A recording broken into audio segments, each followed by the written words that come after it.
mirar a este mundo hundido en pobreza. Angustioso es saber que el hambre a muchos alcanza. Duele el alma mirar tanto niño olvidado y desnudo. Hace falta una mano que ayude, que lleve ternura a todo aquel que sufre. Eres tú, eres tú, eres tú lo que el mundo demanda. Eres tú, eres tú, eres tú quien Jesús necesita. Dale tu mano, tu fuerzas, tu vida, tus dones, tu alma, para que aquellos que sufren comprendan que Cristo les ama.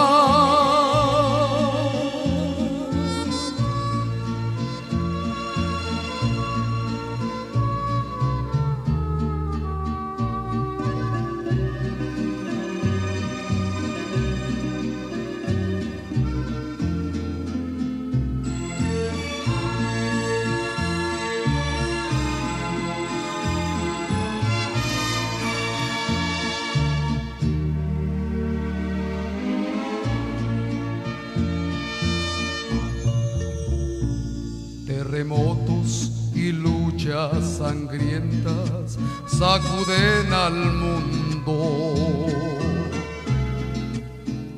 El rencor y la lucha entre pobres y ricos aumentan.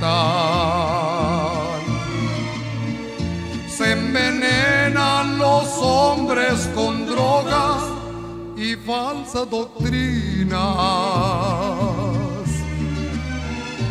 Hace falta que alguien pregone que estas son señales que Cristo ya viene. Eres tú, eres tú, eres tú lo que el mundo demanda. Eres tú, eres tú, eres tú quien Jesús necesita. Dale tus manos, tu fuerza, tu vida, tus dones, tu alma,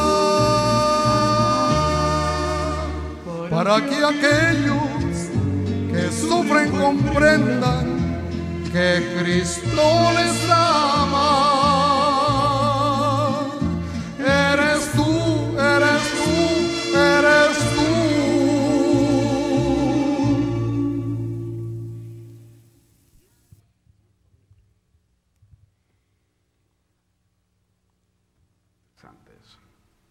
Okay. Agradecemos a Dios por esta preciosa alabanza. Damos gracias a nuestro Dios por esta nueva oportunidad de encontrarnos aquí y compartir la segunda bendición. Recuerden que les dije dos cosas ayer, que posiblemente se las repita varias veces. La primera es que donde Dios ha colocado un punto, no ponga usted una coma. Y Dios ha colocado en esta jornada de mayordomía el punto de su felicidad. Así que no deje ir su felicidad. Es su gran oportunidad, porque la felicidad no son cosas. La felicidad es una persona y se llama Cristo Jesús. Lo segundo que les dije es que el Señor tiene 8 bendiciones para ustedes. Y que entonces, cada día Él va a entregar esa bendición. Ayer hablamos de una bendición espiritual dentro del marco de la jornada que se titula La bendición de dar. Pero hoy la segunda bendición es fundamentos de la bendición. vamos a ver dónde están los fundamentos bíblicos y de la inspiración divina que dan solidez y soporte a esa gran bendición que Dios quiere en nuestras vidas. Nos alegra seguir encontrándonos con grandes amigos dominicanos. Luego allí el pastor Livio Santana, su esposa, ¿no? Agradecidos estamos de encontrarlo después de tanto tiempo. Y qué bueno es encontrarnos con personas que hace tiempo que no nos veíamos, pero quiero decirle que por eso es que el cielo tiene un sabor especial, porque habrá grandes encuentros en el cielo. Asegúrese usted de estar en el mejor de los encuentros. Usted podría decir, bueno, ¿y cómo será el encuentro de David y Urías? ¿Cómo será el encuentro de José y Sansón? ¿Cómo fue que este venció y este no? Encuentros en la vida, interesante. Pero el mayor encuentro es de su persona con Cristo Jesús en la patria celestial. Yo no sé cuán larga será esa fila. Yo la voy a hacer hasta ver cara a cara a mi Cristo. Y entonces allí específicamente está incluso hasta señalado dónde va a ser ese encuentro. La Biblia dice que va a ser frente al mar de vidrio y que allí todos pondremos nuestras coronas a los pies de Cristo Jesús. La sierva de Dios vio ese momento y lo describe, que de entre de todos los hombres había uno de una estatura increíble, ese era Adán, y se acerca a Cristo. Inmediatamente lo contempla con una arrogación especial, se postra a sus pies, y con él todos los hombres hacemos lo mismo, los seres humanos, y decimos, digno es el Cordero. Usted y yo estamos aquí porque Cristo hizo posible que usted y yo tengamos vida y vida en abundancia. Y cuando llegaremos al cielo, cuando lleguemos allí, nadie se va a jactar de que se ganó el cielo,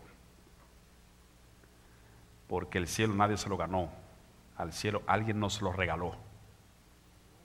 De manera que no estamos en esta iglesia a ver si nos ganamos el cielo, estamos aquí porque ya nos dieron el cielo. No estamos sirviendo a Dios para ver si nos salvamos, estamos aquí porque ya nos salvaron por la sangre preciosa. De manera que somos fieles a Dios en nuestro compromiso con Él, no para llegar a ser salvos, sino precisamente por una gratitud inmensa de la salvación que ya Él obró en nuestros corazones. Así que a ese encuentro Dios nos motiva a que estemos listos para participar de ese lindo encuentro. Es un encuentro especial, es un encuentro de bendición. No sé si debemos bajar un poquito el volumen, siento un feedback sutil. No sé si, bueno, ahí me parece que está bien, o más o menos, ¿no? Siento como un feedback. A ver si podemos darle un poquito, quizá un poquito más bajo, no sé, o quizá quitarles el eco, algún efecto, para poder sentirnos mejor en la voz. Hermanos, cuando hablamos de fundamentos de la bendición, tenemos el objetivo de ver en la Biblia, repasar esos textos bíblicos que le dan fundamento a este gran principio del plan de Dios para sostener su iglesia. Un gran principio que tiene como objetivo principal hacer a la raza caída semejante a su Creador. Esa semejanza se logra en el mismo instante en que hacemos lo que Él hace. Asemejarnos a Dios no es más que contemplarle y ser transformados como Él en generosidad y dadivosidad. Sí, creo que está muy alto. Si podemos bajarlo un poco, o no sé si es un efecto que hay, pero no me escucho bien. No, porque no me escucho bien, entonces me desconcentra. Muy bien, creo que sí, porque siento como una resonancia, ¿no? Vamos a hacerlo. Ok. Bueno, a ver si ahí podemos escucharnos mejor. Entonces, ese fundamento especial, vamos a ver esos textos en la Biblia que nos ayudan a reforzar la idea de cuál es el plan de Dios. Digo esto porque muchos de ustedes tienen tiempo en la iglesia y están claros de la bendición de Dios que constituye ser fiel en el diezmo y la ofrenda. Pero aún muchas personas que tienen tiempo en la iglesia y otros muy recientes podrían no estar claros del fundamento bíblico que sostiene este plan de Dios. Y sobre todo, cuando usted escucha por ahí muchas voces agorreras de que no, eso era en el Antiguo Testamento, que eso de diezmo y ofrenda era en el Antiguo Testamento, que es un invento de los hombres para que haya fondos. E incluso se dicen cuantas cosas sobre diezmo y ofrenda que muchos se confunden. Pero es importante que se vea en la Biblia claramente cuál es el plan de Dios sobre esto. Lo primero que nosotros tenemos que entender es que Dios no nos pide nada que no sea para bendecirnos a nosotros. Cuando Dios nos pide hacer algo, el primer propósito que tiene es salvarnos a nosotros. Y nos salva creando en nosotros un carácter semejante al de Él, generoso, bondadoso y sin egoísmo. Y nos salva dándonos el alto privilegio de ser junto a Él colaboradores para la salvación de los demás. Dios sabía que la predicación del Evangelio requería de recursos en todos los tiempos. Requiere recurso el mantener latente, sostenible y estable la vida espiritual de su pueblo. Requiere recurso el que ese pueblo cumpla una misión para atraer a los demás a Cristo. Requiere recurso para que ese pueblo no solamente esté detrás de la comunidad como quien quiere alcanzarlo para que sea miembro de la iglesia, sino como quien quiere bendecirle e identificarse con sus necesidades. Y la iglesia entonces tiene que crear programas, eventos y operativos en el que la comunidad entienda que la iglesia se identifica con sus necesidades. Dios sabía que eso requería recursos. Así que diseñó un plan que es maravilloso. Un plan que primeramente nos bendice en salvación y dándonos semejanza a Él, que se entregó enteramente y dio la mayor ofrenda que se haya dado en todo el universo, a Cristo para salvación nuestra. Y cuando nosotros somos fieles, compartiendo la gracia que Dios nos da en recursos materiales en esta vida, estamos emulando, estamos reflejando el carácter de Cristo al ser compasivo en generosidad y dadivosidad, y al mismo tiempo se produce una obra maravillosa de transformación porque Cristo va quitando de nuestro corazón egoísmo, que es el centro del pecado. ¿Qué cosa yo dije que es el centro del pecado? El egoísmo. De hecho, en el inglés se nota más claro ese concepto del centro de pecado, el egoísmo, porque en la palabra pecado en inglés, que tiene 3 letras, la palabra del centro es el yo. Pecado en inglés, S-I-N. ¿Quién está en el centro? I. Yo. El centro del pecado es el egoísmo, donde solamente pensamos en nosotros. Y entonces vamos alejándonos de esa semejanza divina en la que fuimos creados, siendo egoístas, mientras que Dios quiere quitar el egoísmo para hacernos semejantes a Él. Por eso incluso al adorar a Dios en dádivas, al adorar a Dios en diezmo y ofrenda, tenemos que estar seguros de los fundamentos bíblicos para que no caigamos nosotros en prácticas que promueven el orgullo y el egoísmo y la disensión en el corazón. Por eso es muy delicado cuando nosotros aprendemos a dar para cosas. Dios espera que la iglesia dé ofrenda para honra y gloria de Dios. O sea, cuando nosotros damos la décima que a Dios le corresponde, se le estamos dando a Él, y Él ha dicho qué debe hacerse con eso y a quién Él se lo entregó. Es un asunto de Él.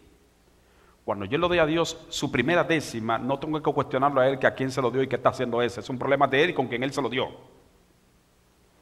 Pero cuando yo doy mi ofrenda también tiene que ser así. Mi ofrenda tiene que ser dada a Dios. Y Dios entonces es el que determina a través del sistema administrativo de su pueblo qué debe hacerse con esa ofrenda. Dios dio instrucciones en la Biblia, principios en la inspiración que se hace. ¿Por qué digo esto? Porque cuando nosotros ofrendamos para cosas, hay un conflicto pecaminoso en el corazón que solamente reflexivamente usted puede darse cuenta. Cuando usted dice, bueno, esta ofrenda yo quiero dársela a esto, a esto, a esto. Bueno, cuando usted tiene que decir, yo doy esta ofrenda, bueno, esto es para jóvenes. No voy a dar para jóvenes porque el director de jóvenes no me gusta. Mejor le doy a escuela sabática. Dorca, no, esa no hace nada, ni compra nada, yo no doy. Eso es un conflicto pecaminoso que usted no puede imaginarse. El plan de Dios era que Israel iba al santuario y llevaba su ofrenda. Pero no aparecía Israel diciendo a los sacerdotes, mire, esto es para aceite, esto es para que ustedes compren esto es para que la cama del sacerdote ayer, el sumo, que se está como cayendo, cómprenle una. No, nada de eso. Ellos daban su ofrenda. Sí, Dios lo que ha enseñado es que aprendamos a dar para que el nombre de Dios sea glorificado. Y es el maravilloso principio que aprendamos a dar para glorificar a Dios y no para cosas. Es un principio maravilloso. Por eso, yo quisiera que veamos un texto. No sé si me dieron señal para este aparato.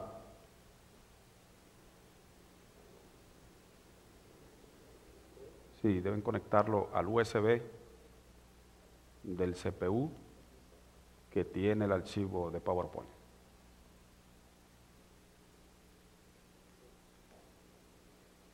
Y la antena, ponerla como la pusimos allí, ayer.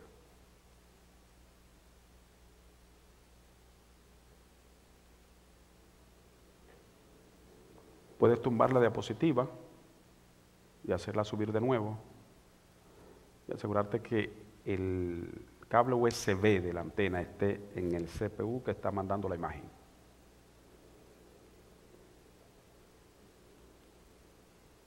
Ok, ahí estamos, ¿no?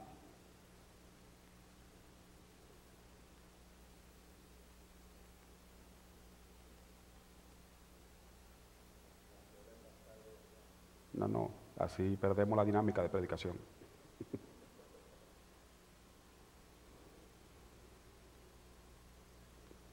Sí, si lo conectamos.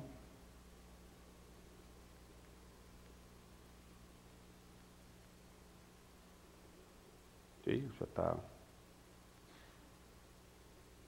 Lo que pasa es que el puerto USB, ustedes lo pusieron allá en el USB de adelante. En el USB de adelante, en el puerto USB de adelante del CPU.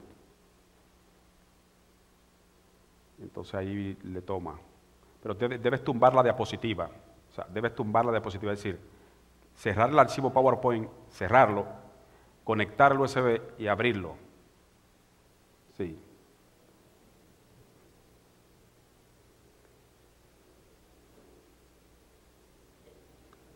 Ok. Entonces podemos subir la diapositiva. Y si no funciona, me traen el de ustedes.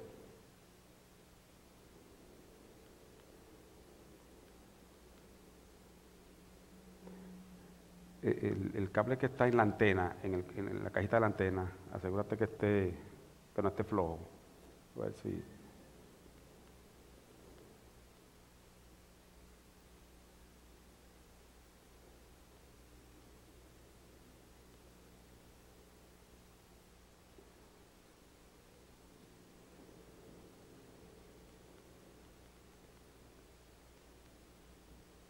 Ok, gracias. Este texto que me gusta poner como base para desmitizar todo lo que envuelve lo que el enemigo quiere echar como oprobio o humo al principio de Dios para el sostén de la iglesia. Es un texto que es parte de una discusión del apóstol Pablo con la iglesia en Corintio. Y yo quisiera que usted comprenda el significado de ese texto. Por eso, así mismo como estamos, vamos a pedir la dirección divina. Dios y Padre Celestial, gracias. Muchas gracias por tu bendición en esta hora. Queremos ver el texto sagrado y queremos sentir que nos habla, que nos cambia, que nos convierte y que nos da visión para hacer tu voluntad. Enséñanos, oh Dios, y que tu nombre sea glorificado en este momento. En el nombre de Cristo Jesús. Amén. En 1 Corintios capítulo 9, los versos 9 y 10, el apóstol Pablo dice lo siguiente que leímos hace un rato en la lectura bíblica. Porque en la ley de Moisés está escrito: no pondrás bozal al buey que trilla. Y se pregunta, ¿tiene Dios mayor cuidado de los bueyes? ¿No lo dice expresamente por nosotros? Pues por nosotros está escrito: porque con esperanza ha de arar el que ara, y el que trilla con esperanza de recibir el fruto. Si usted se lee el capítulo 9 de la primera carta a Corintios, encontrará una plena discusión del apóstol Pablo con la iglesia de Corintios. ¿Cuál era el problema? El problema era que había una crítica al pastor Pablo, al apóstol, sobre las situaciones financieras de la iglesia. Ellos entendían que el sostén que Dios había provisto a través de diezmo y ofrenda, ellos no tenían mucho compromiso con eso. Ellos entendían que Pablo estaba viviendo de la iglesia, y eso ofendió mucho a Pablo, porque Pablo, conociendo la situación de la iglesia, incluso sacaba de su tiempo para hacer tiendas y a paliar un poco los fondos para sus viajes. Pero ellos entendían y criticaban a espaldas diciendo que Pablo estaba viviendo de la iglesia y cuántas cosas. Eso ofendió mucho a Pablo. Y si usted lee toda la carta, todo ese capítulo 9, nota a un Pablo que dice palabras que hasta él mismo dice: sopórtenme mi locura. En otras palabras, pero es que me han ofendido. Y entonces dice esto: ustedes no han leído que en los fundamentos de los mandatos divinos en el Antiguo se dijo claramente a través de Moisés: no pondrás bozal al buey que trilla. ¿Ustedes creen que Dios está ahí hablando de un buey? ¿Tiene Dios mayor cuidado de los bueyes? No lo dice expresamente por nosotros. Pues miren, por nosotros está escrito, hablando del ministerio. Y dice: porque con esperanza ha de arar el que ara, y el que trilla con esperanza de recibir el fruto.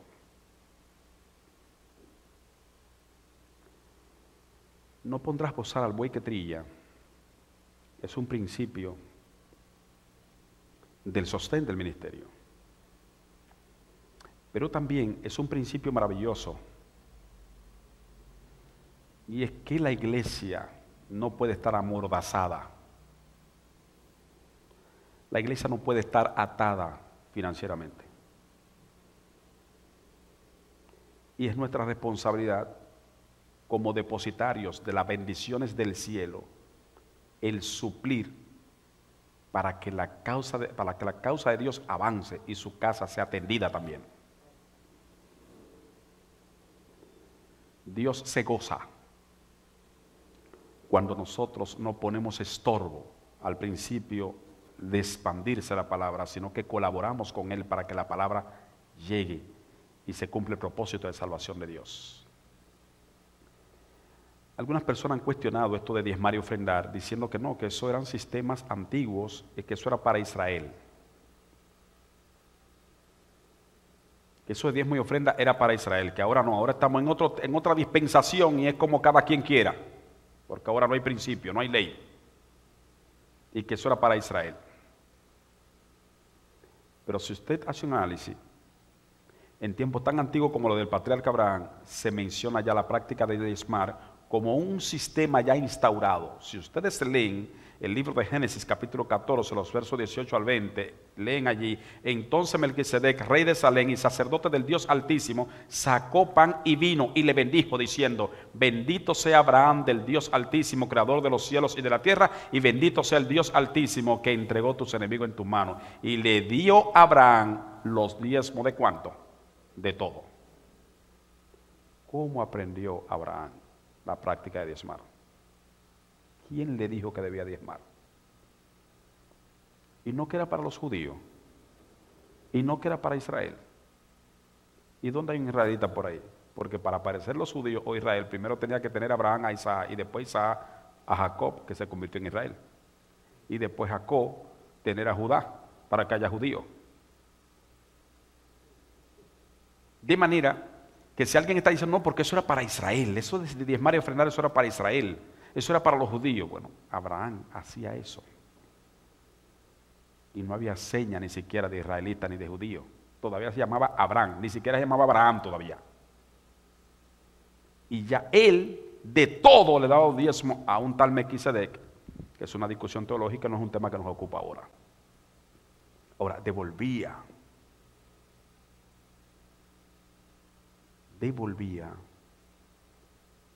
el diezmo y devolvía una fidelidad especial. Noten un detalle muy importante.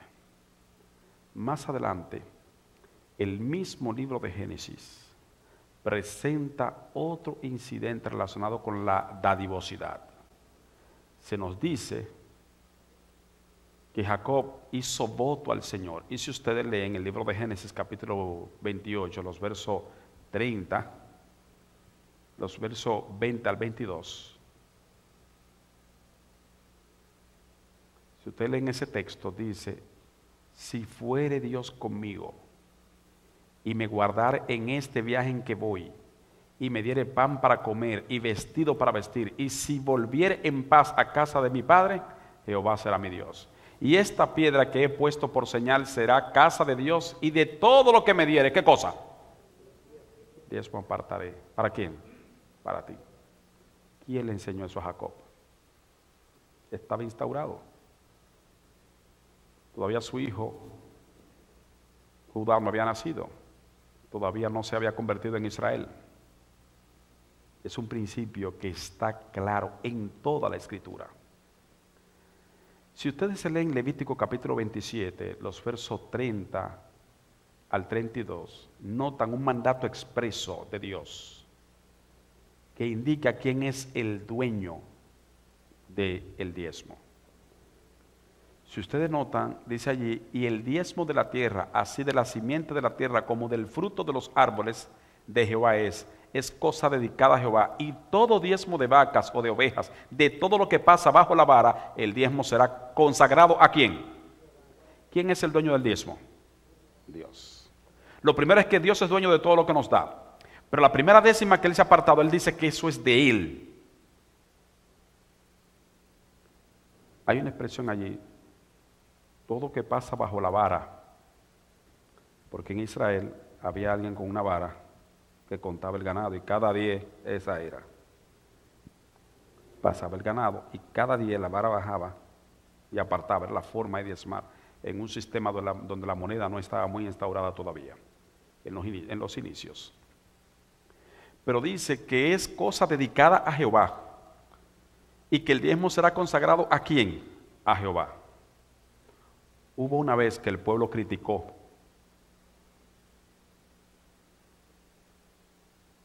eso de por qué se le da a Jehová, y Dios dejó claro que si Él tuviera hambre no nos lo dijera a nosotros, y que si tuviera sed tampoco. Dios no necesita recursos nuestros, porque Él no tiene necesidad. Y entonces la pregunta grande era: ¿y si Él no tiene necesidad, por qué Él pide que le demos a Él el diezmo? Al principio, cuando Dios entregó esta instrucción, Israel no comprendía a plenitud cuál era el propósito de Dios al reservarse Él esa décima. Cuando Dios decía: tráiganme esa primera décima, traigan ofrenda de esta y de esta manera, ellos no comprendían porque había que llevarle eso a Dios. Si Dios no tiene necesidad, Dios no tiene hambre y Dios puede suplir. Es que Dios tiene un plan. Dios lo que quiere es quitar egoísmo de nosotros, hacernos cada vez más semejante a Él en generosidad y dadivosidad y darnos el alto privilegio de colaborar con Él en la inversión de la salvación de las almas. Y eso es maravilloso. Ahora, ¿cuándo Israel comprendió para qué Dios quería diezmo y ofrenda? Cuando entraron a la Canaán, hubo un incidente muy significativo en la repartición de la tierra prometida. En la repartición de la tierra, Israel escuchó cada detalle. Para la tribu de Dan, de tal sitio a tal sitio. Para la tribu de Neftalí, de tal sitio a tal sitio. Para la tribu de Manasés, Efraín, de tal sitio a tal sitio. Y mencionaron todas las tribus en la heredad y en la repartición. Pero hubo una tribu que no mencionaron. Fue la tribu de Leví. Y hubo una curiosidad en el pueblo. ¿Y por qué no le dieron? ¿Y dónde van a habitar esta gente? Porque lo primero que Dios apartó en el terreno era el lugar de su santuario y de los lugares celestiales. Pero comenzó a repartir y parece que a Leví se había olvidado en la lista. Y me imagino que todos a una dijeron, ¿y Leví? Dijo, ahora es que quiero que ustedes sepan por qué es que yo le estoy pidiendo a ustedes diezmo y ofrenda. Y lanza la siguiente declaración, el número 18, 21 al 24. Y Dios da la siguiente orden. Y he aquí, yo he dado a los hijos de Leví todos los diezmos en Israel por heredad, por su ministerio, por cuanto ellos sirven en el ministerio del tabernáculo de reunión. Y no se acercarán más los hijos de Israel al tabernáculo de reunión, para que no lleven pecado por el cual mueran. Mas los levitas harán el servicio del tabernáculo de reunión, y ellos llevarán su iniquidad, estatuto perpetuo para vuestros descendientes, y no poseerán heredad entre los hijos de Israel, porque a los levitas he dado por heredad los diezmos de los hijos de Israel, que ofrecerán a Jehová en ofrenda, por lo cual les he dicho, entre los hijos de Israel no poseerán heredad. Noten ustedes, Dios tomó su diezmo y se le entregó ¿a quién? A los levitas. Dios entregó su ofrenda y se le entregó al sistema levítico para que sosteniera todo lo que tenía que ser gasto con el santuario y los procesos espirituales y la atención espiritual del pueblo. Lo entregó Dios. El dueño entregó la administración de diezmos y ofrenda para los gastos de la vida espiritual del ministerio en el pueblo a los levitas. Si los levitas cometían errores, si los levitas fallaban, Dios nunca aceptó esa excusa del pueblo de que ellos no están haciendo bien. No, no, tráigamelo a mí, que yo lo doy, y el pleito lo tengo yo con ellos. Cuando yo aprendí este principio, resolví un problema significativo en la vida espiritual que todavía es un estorbo en la mente espiritual de muchos. Como la gente no sabe a quién le da su diezmo y su ofrenda, tiene un problema de si la conferencia informa, de si la conferencia está bien, de que si la iglesia hace lo que yo digo, de si la iglesia compra lo que debieran comprar. Hay un estorbo cuando usted no está claro. Ahora, cuando usted está claro que usted le da su diezmo y su ofrenda a Dios, usted sabe que su compromiso es usted con su Dios. Habrá gente que va a decirle al Señor, Señor, yo nunca di una ofrenda en esa iglesia, porque yo nunca veía en qué lo gastaban, así que yo mejor no daba. Y creen que Dios lo va a aceptar eso. No, espérese, usted no cumplió. Ah, pero ellos no, yo tengo un pleito con ellos. Si alguien que es depositario de la responsabilidad divina de administrar los recursos de Dios, sea ministro, sea a cualquier nivel de esta iglesia levantada conforme a los principios proféticos, si alguien comete error, es un problema de Dios y ese alguien. Mi única responsabilidad con Dios es ser fiel. Si yo tengo un foro o un momento donde puedo exponer mi queja y lo que entiendo que deba ser arreglado, debo hacerlo a la altura adecuada, en el momento adecuado y a la persona adecuada. Pero nunca puedo retener lo que le pertenece a Dios. Nunca puedo condicionar mi relación con Dios a ponerlo a depender de cómo se portan otras gentes. No es que mientras tal cosa en la iglesia, no ven un peso mío, como que es suyo. Porque no hay un concepto. Entonces estamos necesitando comprender que honramos a Dios dándole a Él lo que le pertenece y reconociéndolo con ofrendas que glorifiquen su nombre y que le agraden, porque Dios se goza en ofrendas de agrado y de bendición. Es un detalle muy importante conocer que bajo ese concepto levítico de que el diezmo es del Señor y es cosa dedicada a Jehová, la Biblia afirma que quien no lo devuelve está robando a Dios.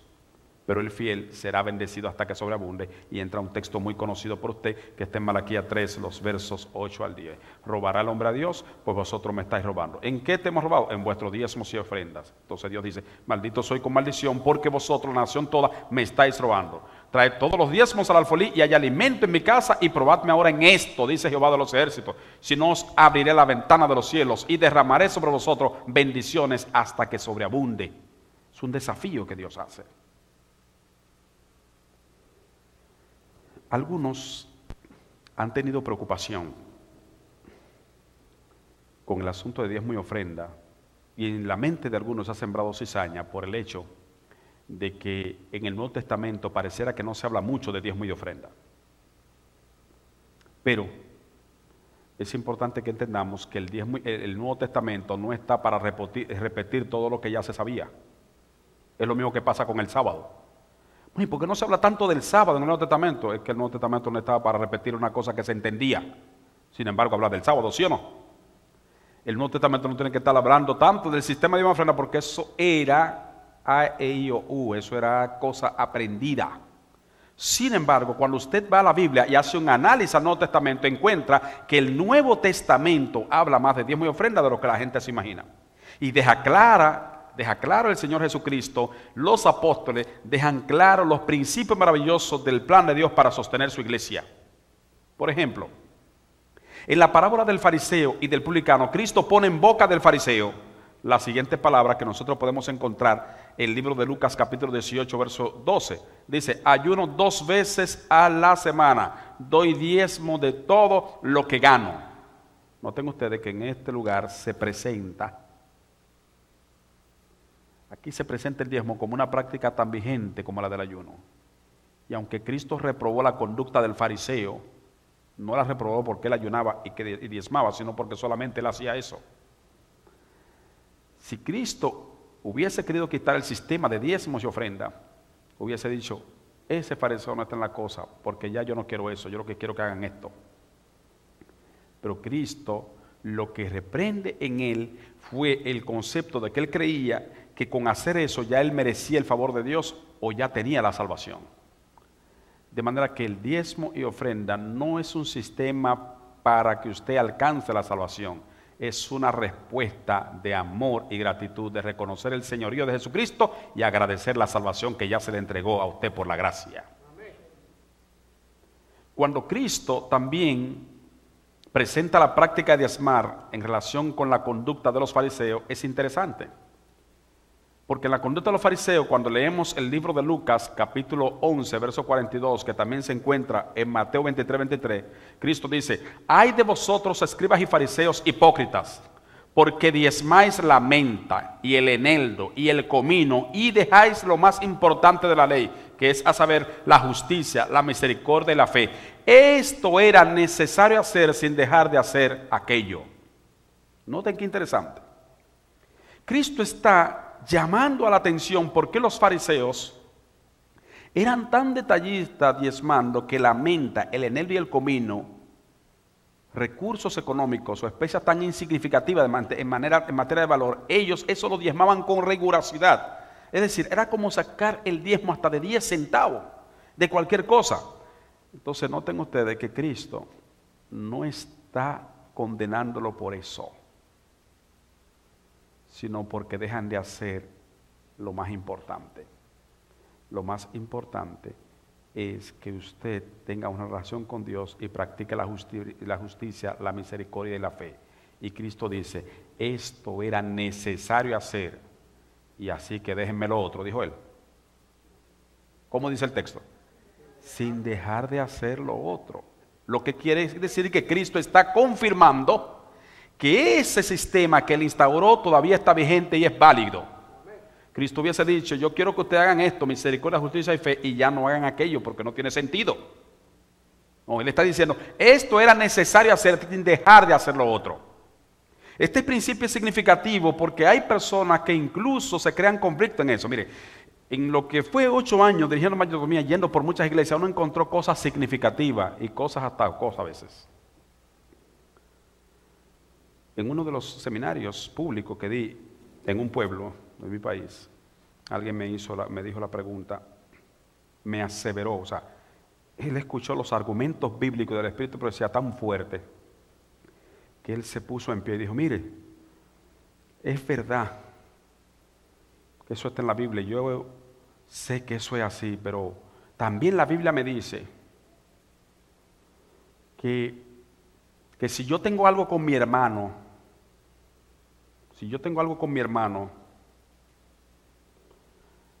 no lleve una ofrenda a la iglesia hasta que no arregle eso con el hermano. Ese amigo tenía un dineral guardado en su casa, me confesó, porque él tenía una gente en la iglesia que él no lo iba a perdonar. Y como él no lo iba a perdonar, y la Biblia dice que no se acepta, él prefería mejor tener eso guardado y no llevarlo porque Dios no va a aceptar su ofrenda.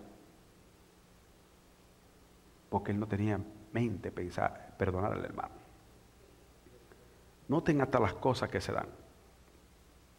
Porque hay un conflicto en el corazón cuando no comprendemos la maravillosa gracia de Dios. Esto era menester hacer sin dejar de hacer aquello. Dios está pidiendo, hagan las dos cosas. Practiquen la justicia, la misericordia y la fe.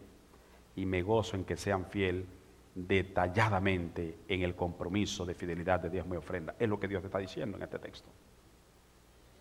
Hay un detalle muy significativo que llama la atención cuando el apóstol Pablo habla acerca del diezmo en Hebreos. Digo el apóstol Pablo porque como hay una discusión teológica de si Pablo es el autor de Hebreos, yo creo que es autor de Hebreos porque el hermano Juan lo dice, y yo creo 100% en el Espíritu de Profecía.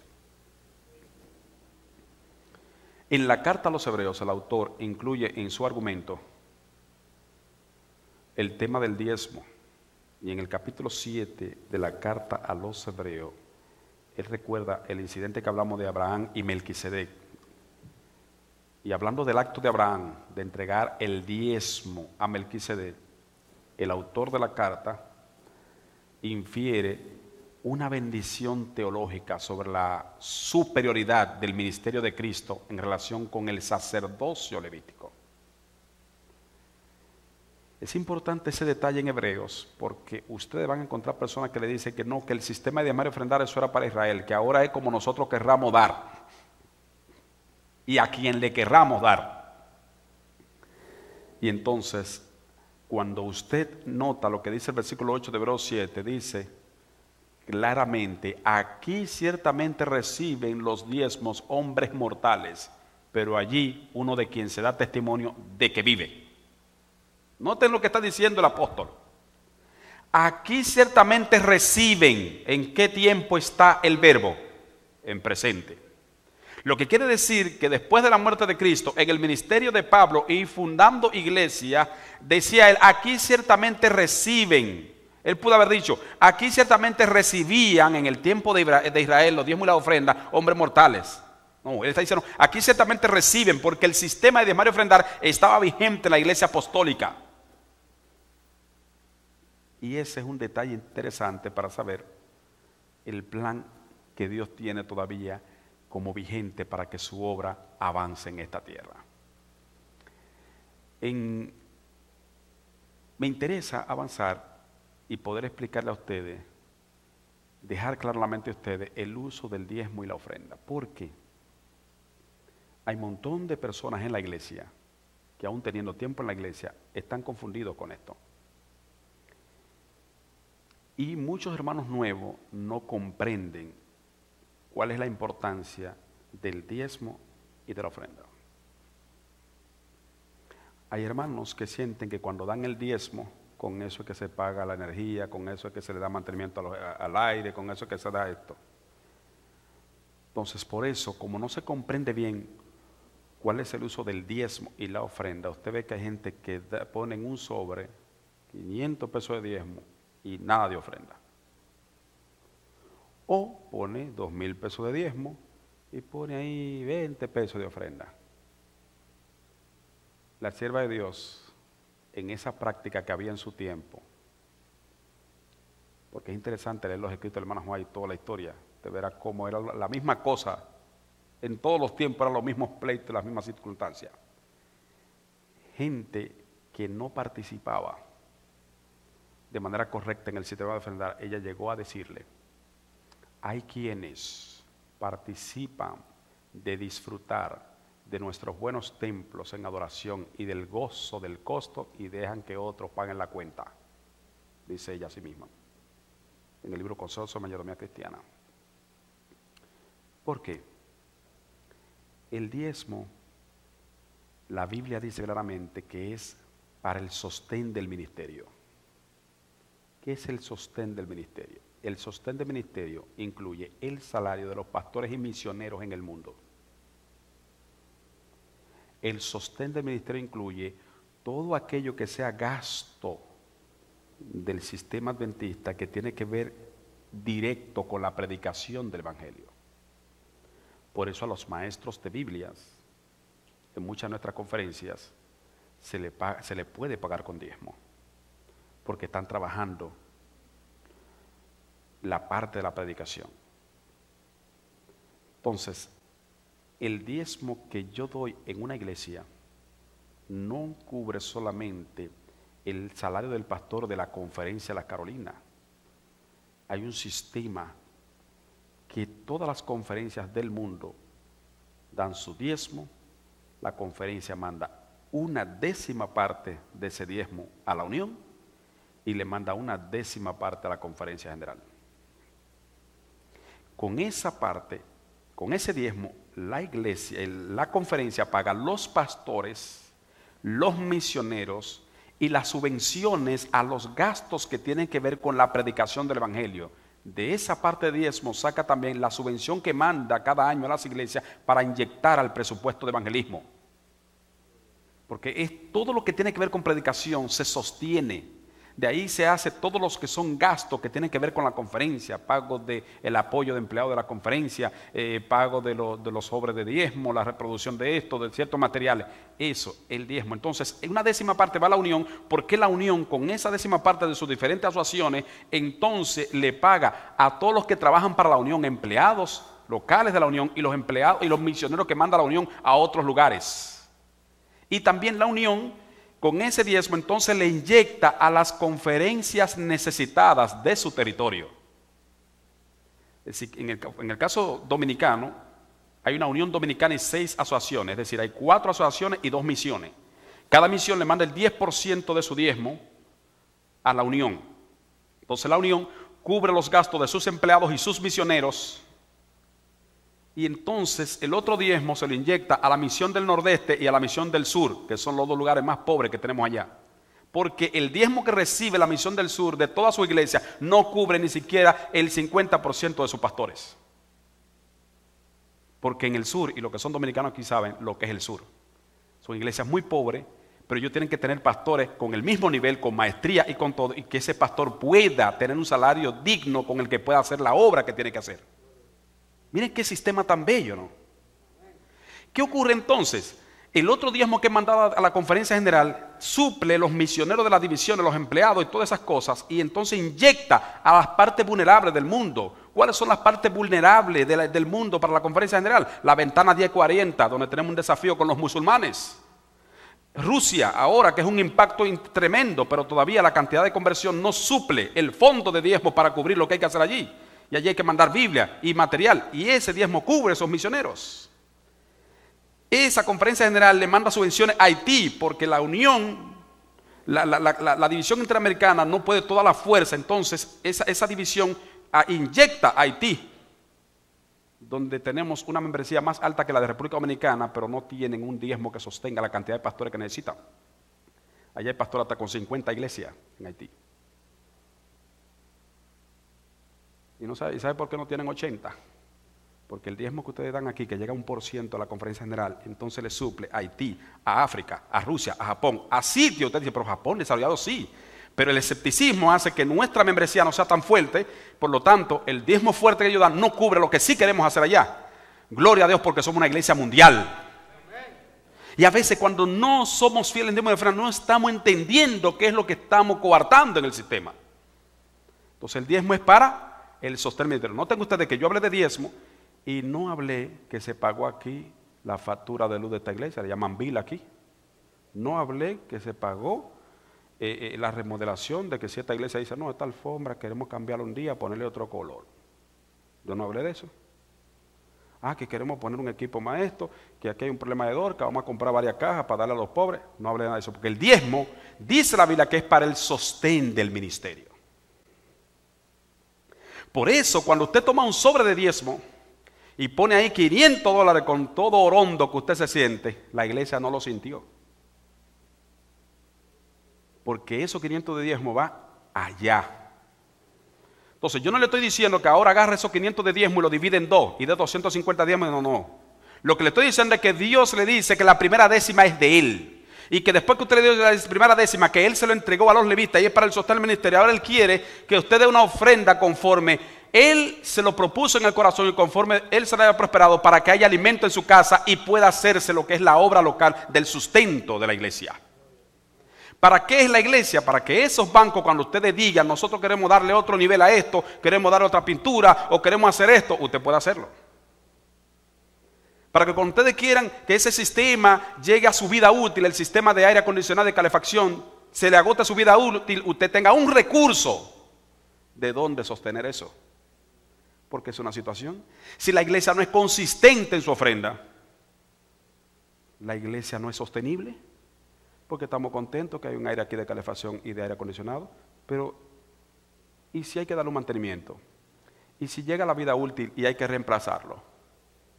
Entonces a veces creemos que la iglesia tiene mucho y se da otro problema también. Venimos de nuestros países y venimos con la mente de la iglesita que dejamos allá y el chin de ofrenda que recibía. Y cuando estoy aquí, que recibo esta bendición y voy a darle este metro ofrenda a esta iglesia, digo, pero esta iglesia es grande, mira qué iglesia, pero y la iglesita que yo dejé allá en el campo, en el Cibao, o la iglesita que dejé allá en El Salvador, o cualquier otro país. Entonces algunos tenemos la costumbre de que entonces seguimos enviando la ofrenda a aquella iglesia, pero resulta que yo estoy consumiendo en esta iglesia, no en aquella. Yo tengo un compromiso con esta comunidad de Charlotte, no con el Cibao donde yo vine. Digo el Cibao porque es mi región que conozco en Dominicana, una de las regiones nuestras. Pero actívelo usted con México, con El Salvador y donde usted sea. Entonces, ¿qué es lo que yo quiero hacer la atención? La ofrenda sostiene, porque el gran porcentaje de la ofrenda se quedará aquí para darle a los jóvenes, para que hagan su sábado joven y su programa como ellos quieren hacerlo. Para darle a la Dorca, para que hagan su programa bueno de atender a los necesitados de la fe primero y también de la comunidad. Para darle escuela sabática, para que tenga su detallito y sus cosas como lo hace. Y cada quien tenga, y la iglesia tenga un presupuesto y siga cumpliendo los compromisos en los que se inserte la iglesia. Y la iglesia se proyecte y que la iglesia vaya creando un fondo, porque es otra cosa. La iglesia no puede recibir toda la ofrenda y gastar toda la ofrenda. Necesita tener ofrenda suficiente para tener reserva, para hacer frente a cosas imprevistas que la iglesia tendrá. Entonces, si no tenemos esta conciencia de que el diezmo se va íntegro a la conferencia para el gasto del ministerio, pero que la conferencia manda, lo que la conferencia manda son aportes que tienen que ver con el ministerio, ayudarnos para evangelismo, algunas cosas, pero ¿con qué la iglesia se sostiene? Con la ofrenda que da.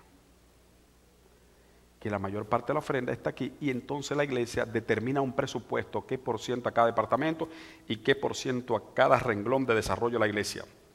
Y si tiene préstamo, cuánto va a préstamo y todo. Para eso tiene que haber una ofrenda consistente. Y si no estamos claros en eso, estaríamos en una barca que no tendríamos la seguridad hacia dónde se iría. cuando eso está consciente de nuestra vida, entonces sabemos cómo usar el sobre de diezmo. Sabemos que aparte de esa fidelidad en diezmo, cuán generoso necesitamos ser en la ofrenda con nuestro Dios. Y eso es una bendición extraordinaria que nadie puede dejar de cumplir con su Dios. Y eso es un fundamento bíblico, porque quienes asistimos a adorar, tenemos el compromiso de, con las bendiciones que nos da Dios, sostener lo que cuesta la adoración y la ganancia de las almas. Nosotros no podemos decirle a un visitante, mire, el usted estar aquí nos representa un costo de tanto y necesitamos dar una literatura y un libro que cuesta tanto, denos tanto para eso. No, eso no, la iglesia no funciona así, sino que los que ya hemos sido transformados por la gracia, con la misma gracia que recibimos, damos por amor, con gracia también. Y otros llegan al salvo porque usted está salvo porque otros dieron. Nuestro país llegó al evangelio porque otros países fueron fieles. Y usted está aquí porque alguien fue fiel. Ahora, con esa misma gracia que tú recibiste, da con esa misma gracia para que haya alimento en su casa. El término haya alimento en mi casa es un término metafórico extraordinario que incluía no solamente los alimentos que consuma el templo, sino también cada recurso que necesita el templo para sostenerse. Y hoy conocemos el contexto moderno tecnológico. ¿Qué significa esta iglesia sostenerla? Esta iglesia en algún momento, en esta semana, voy a buscar la forma de que la iglesia entienda, más o menos tenga una idea de cuál es el desafío en esta iglesia. Porque como director de planificación, el director de mayordomía en un campo es el director de desarrollo y conoce todo lo que hay en el campo, pero en cada iglesia. Y yo, conociendo eso, yo entiendo que aquí tiene que haber un desafío grande. Y la iglesia necesita saber eso. ¿Por qué? Porque entonces seremos más reflexivos y mesurados en la forma en que Dios nos está llamando a un compromiso especial. Y les voy a repetir: cuando haya oportunidad de dar a la iglesia, regocíjese, porque Dios no va a ir a la iglesia a darle, va a ir a tu negocio, a tu vida, a tu familia, a tu empresa, a tu trabajo, y te va a bendecir a ti. La bendición de dar es que más bienaventurada cosa es dar que recibir, porque el que da es porque ya le dieron mucho. El que da es el que tiene. Yo prefiero dar siempre, porque si doy es porque a mí me dieron y tengo para dar. Y no importa si la iglesia tiene necesidad, es la oportunidad de Dios bendecirme a fin de hacerme un canal de bendición para la iglesia. Quiere el cielo bendecirnos en esta hora. Y que tengamos pendiente lo siguiente: el diezmo y la ofrenda son el plan de Dios para erradicar el egoísmo del ser humano. Recuerde que es parte de la bendición de Dios el cultivar en nosotros la dadivosidad que es la regla del cielo. Por algo está el enemigo de las almas empeñado en crear dudas y cuestionamientos sobre los fundamentos bíblicos e históricos de este plan. ¿Saben por qué? Porque es un plan que nos bendice a nosotros y nos da el gozo de ver la obra de Dios prosperar para gloria de Él. Así que el Dios del cielo nos ayude cada día a ser fiel a Él. ¿Qué le parece? Que nos ayude a entender que Él merece, ¿qué cosa? Nuestra fidelidad total. Y recuerde esto: con una fidelidad así, entendiendo lo que hemos enseñado aquí, no estaremos por ahí averiguando qué es lo menos que hay que darle a Dios, sino qué es lo más que puedo hacer para honrar al Dios que me da la vida y que ya me ha salvado. Cuando no conocemos a Dios como es nuestro privilegio conocerle, andamos buscando qué es lo mínimo que hay que hacer. Nunca olvido ese muchacho de mi barrio, en una prédica, después que demostré las normas de la iglesia y la Biblia, demostró, él dijo: mírame, después que terminó se me acercó, me gustó el mensaje, yo sé que yo tengo que prepararme porque es verdad, Cristo viene y yo tengo que salvarme, pero yo quiero que tú me hagas un favor, me dijo él. Yo quiero que tú me anotes en un papelito qué es lo mínimo que yo puedo guardar y hacer de todo lo que tú dices y me salvo. Y así mismo me dijo: ¿qué es lo mínimo que uno haría y ya está salvo. El mínimo común de salvación. Yo me quedé mirándolo, porque ¿cómo le responde uno a una gente así? Y me salió decir esto, que se lo digo a ustedes. Cuando conozcas a Dios, como es tu privilegio conocerle, no estarás averiguando qué es lo mínimo que hay que hacer, sino qué es lo más que yo puedo hacer para agradar al Dios que ya me ha salvado. Y lo mismo le digo a esta iglesia. Cuando estemos conectados con Cristo individualmente, en una relación seria y sincera con Él, no estaremos viendo qué es lo menos que puedo dar de diezmo aquí y ofrenda, sino qué es lo más que yo puedo hacer para que mi Dios sea glorificado y su obra avance. Y la bendición será grande. ¿Cuántos quieren decirle, Señor, gracias por enseñarme estos principios? Y algunos por repasarlo, porque yo sé que lo sabían. ¿Le parece en pie? ¿Le parece bien que estemos en pie? Yo quiero que le digamos a nuestro Dios, Señor, gracias. Muchas gracias por esa bendición especial que nos ha dado. En la medida de lo posible, de acuerdo a su salud, yo quiero que mejor estemos de rodillas ante Dios para decirle gracias por tu palabra.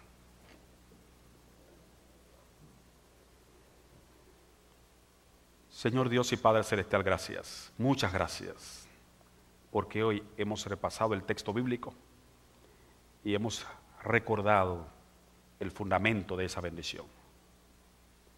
Queremos pedirte perdón, oh Dios, porque en alguna parte de esto hemos descuidado el mandato. Algunos quizás por falta de conocimiento, porque quizás nunca se nos explicó este asunto. Otros quizás por lo tanto problema en la vida habían descuidado eso que ya sabían. Pero ahora tu palabra nos ha hablado. Y queremos compartir con los demás hermanos que no vinieron esta bendición y queremos honrarte y glorificarte. Queremos como iglesia levantar tu nombre en alto aquí. Así que danos tu bendición, oh Dios. Permite que mañana podamos venir a este lugar. Que podamos llamar a nuestros demás hermanos y que hagamos arreglo y estemos aquí disfrutando de la tercera bendición. Gracias porque tú tienes plan en bendecirnos especialmente esta semana. Aquí hay individuos que de manera personal y grupos de familias que necesitan una intervención de tu espíritu en este conocimiento. Y sabemos que tú has venido a buena hora para bendecirnos porque has escuchado la oración sincera de nuestros corazones. Ayúdanos a obedecerte y que no nos falte la fe, sino que nos pongamos en tus manos para hacer tu obra. Al salir de aquí, Señor, llévanos con tu cuidado a nuestros hogares, pero llévanos con tu bendición también y bendice toda esta semana. En el nombre de Jesús. Amén.